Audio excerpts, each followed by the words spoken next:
Mas pinalawak na Centenarians Act of 2016 inaprubahan ni PBBM. May kapamilya ka bang may edad na 80 o 80 years old pataas o ikaw mismo malapit nang umabot sa edad na ito? Kung oo, may good news kami para sa inyo dahil pirmado na po ni Pangulong Ferdinand Bongbong Marcos Jr. ang panukalang batas na magpapalawak sa Centenarians Act of 2016. Matatanda ang nakakatanggap ng 100,000 pesos na cash gift ang mga Pilipinong umaabot ng 100 years old sa ilalim ng Centenarians Act. Ngayon, pinalawak na ito. Ano nga ba ang magiging pagbabago rito? Alamin natin.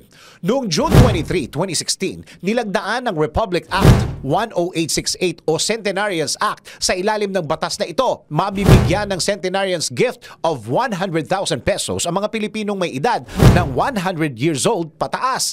Makalipas ang halos 8 taon, nagkaroon ng pag-amyenda sa Centenarians Act sa bisa ng Republic Act 11982. Matapos itong pirmahan ni Pangulong Marcos nitong February 26. Sa bisa ng bagong batas, mabibigyan na rin ng cash gift na nagkakahalaga ng 10,000 pesos ang senior citizens na aabot sa 80, 85, 90 at 95 years old. Nasa Pilipinas man o abroad.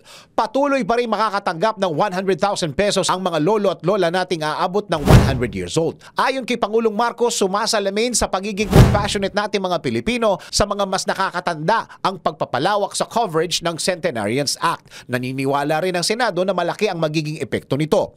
Ayon kay Senator Ramon Bong Revilla Jr. na may akda ng naturang batas, malaking bagay ang Expanded Centenarians Act dahil maaari itong gamitin sa pagbili ng kanilang gamot, vitamins, supplement at pagkain.